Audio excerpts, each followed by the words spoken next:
दुर्गा सप्तशती का अष्टम अध्याय रक्त बीज वध पर आधारित है। अष्टमो अध्याय रक्त बीज वध। ध्यान।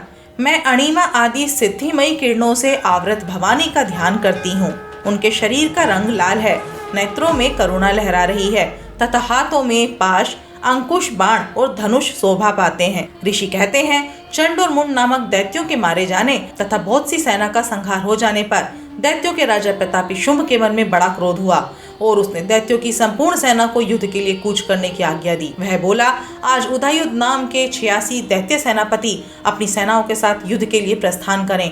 कंबु नाम वाले दैत्यों के 84 सेना नायक अपनी वाहिनी से घिरे हुए यात्रा करें। 50 कोटि वीर्य कुल और 100 धूम्र कुल के असुर सेनापति मेरी आज्ञा से सेना सहित कूच करें। कालक, दोहद्र, मौर्य और कालकेय असुर भी युद्ध के लिए तैयार हों। मेरी आज्ञा से तुरंत प्रस्थान करें। भयानक शासन करने वाला असुरराज शुंभ इस प्रकार आज्ञा दे सहस्त्रों बड़ी बड़ी सेनाओं के साथ युद्ध के लिए प्रस्थित हुआ।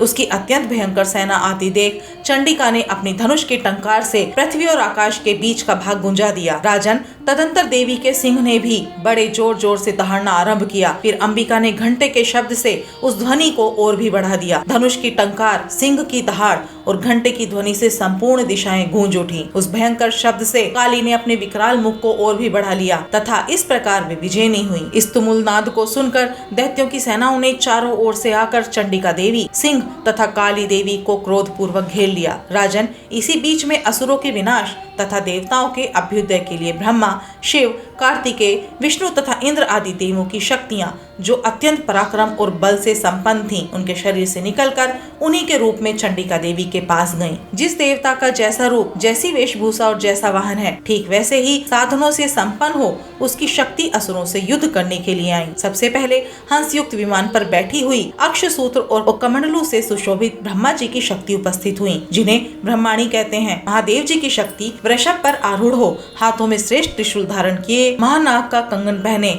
मस्तक में चंद्र रेखा से विभूषित हो वहां पहुंची। कार्तिकेय जी की शक्ति रूपा जगदम्बिका उन्हीं का रूप धारण किए श्रेष्ठ मयूर पर आरूढ़ हो हाथ में शक्ति लिए दैत्यों से युद्ध करने के लिए आई। इसी प्रकार भगवान विष्णु की शक्ति गरुड़ पर विराजमान हो शंख, चक्र, गदा साथ में धनुष तथा खड़ग हाथ में लिए हुए वहां आई। अनुपम यज्ञ वाराह का रूप धारण करने वाली श्री हरि की जो शक्ति है, वह भी वाराह शरीर धारण करके वहां उपस्थित हुई। नरसिंही शक्ति भी नरसिंह के समान शरीर धारण करके वहां आई। उसकी गर्दन बालों के झटके से आकाश के तारे बिखर पड़ते थे। इसी प्रकार इंद्र की शक्ति वज्र हाथ में लिए गजराज ऐरावत पर बैठकर आई। उसके भी सहस्त्र नेत्र थे। इंद्र का जैसा रूप है वैसा ही उनका भी था। तदंतर उन देव शक्तियों से घिरे हुए महादेव जी ने चंडिका से कहा, मेरी प्रसन्नता के लिए तुम शीघ्र ही इन असुरों का संहार करो। तब देवी के शरीर से अत्यंत भयानक और परम उग्र चंडिका शक्ति प्रकट हुई, जो सैकड़ों गीदड़ियों की भांति आवाज करने वाली थी। उस अपराजिता देवी ने धूमिल जटा वाले महादेव जी से कहा, भगवान,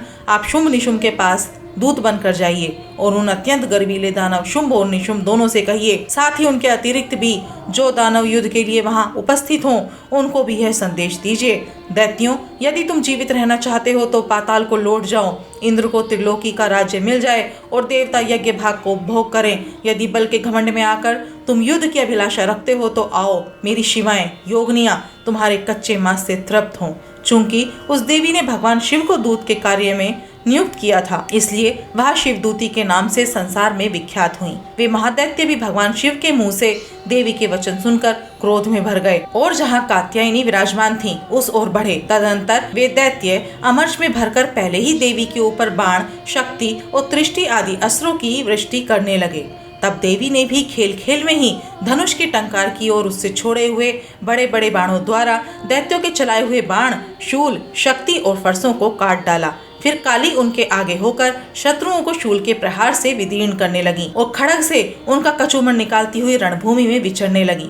ब्रह्माणी भी जिस जिस ओर दौड़ती उसी ओर अपने कमंडलू का जल छिड़ककर शत्रुओं के ओज और पराक्रम को नष्ट कर देती थीं। माहेश्वरी ने त्रिशूल से तथा वैष्णवी ने चक्र से और अत्यंत क्रोध में भरी हुई कुमार कार्तिकेय की शक्ति ने शक्ति से दैत्यों का संहार आरंभ किया। इंद्र शक्ति के वृष प्रहार से विदीर्ण हो सैकड़ों दैत्य दानव रक्त की धारा बहाते हुए पृथ्वी पर सो गए। वाराही शक्ति ने कितनों को अपनी थुथुनी मार से नष्ट कर दिया। डाढ़ों के अग्रभाग से कितनों की छाती छेद डाली तथा कितने ही दैत्य उसके चक्र की चोट से विदीर्ण होकर गिर पड़े। नरसिंही भी दूसरे दूसरे महादैत्यों को अपने नखों से विदीर्ण करके खाती और सिंहनाद से दिशाओं एवं आकाश को गूंजती हुई युद्ध क्षेत्र में विचरने लगी। कितने ही असुर शिवदूती के प्रचंड अट्टहास से अत्यंत भयभीत हो पृथ्वी पर गिर पड़े और गिरने पर उन्हें शिवदूती ने उस समय अपना ग्रास बना लिया। इस प्रकार क्रोध में भरे हुए मातृगणों को नाना प्रकार के उपायों से बड़े बड़े असुरों का मर्दन करते देख दैत्य सैनिक भाग खड़े हुए। मातृगणों से पीड़ित दैत्यों को युद्ध से भागते देख रक्तबीज नामक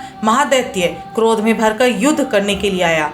उसके शरीर से जब रक्त की बूंद पृथ्वी पर गिरती तब उसी के समान शक्तिशाली एक दूसरा महादैत्य पृथ्वी पर पैदा हो जाता। महासुर रक्तबीज हाथ में गदा लेकर इंद्र शक्ति के साथ युद्ध करने लगा। तब ऐन्द्री ने अपने वज्र से रक्तबीज को मारा। वज्र से घायल होने पर उसके शरीर से बहुत सा रक्त गिरने लगा तथा उससे उसी के समान रूप तथा पराक्रम वाले योद्धा उत्पन्न होने लगे। उसके शरीर से रक्त की जितनी बूंदें गिरती उतने ही पुरुष उत्पन्न हो गए। वे सब रक्त बीज के समान ही वीर्यवान, बलवान तथा पराक्रमी थे।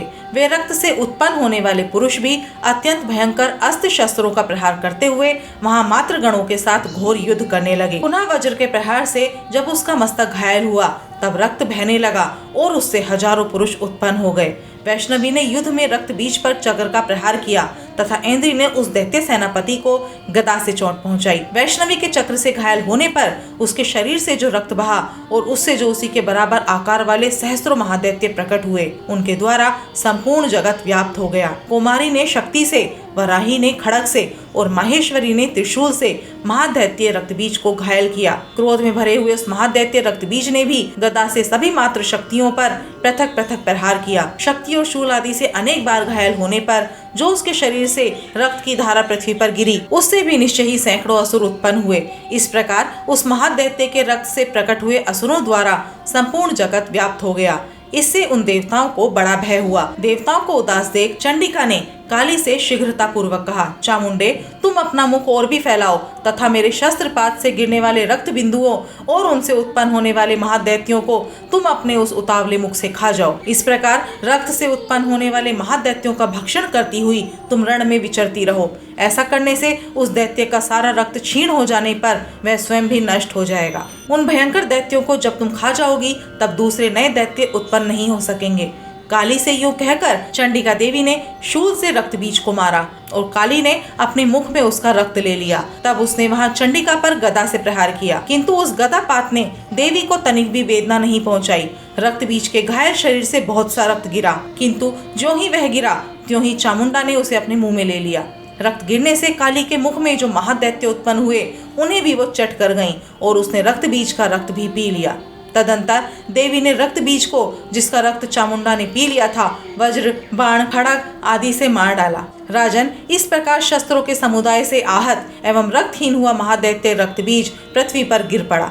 नरेश्वर, इससे देवताओं को अनुपम हर्ष की प्राप्ति हुई और मातृगण उन असुरों के रक्तपान के मद से उद्दत सा होकर नृत्य करने लगी। इस प्रकार श्री मार्कंडेय पुराण में सार्वणिक मनवंतर की कथा के अंतर्गत देवी महात्म्य में रक्तबीज वध नामक 8वां अध्याय पूरा हुआ।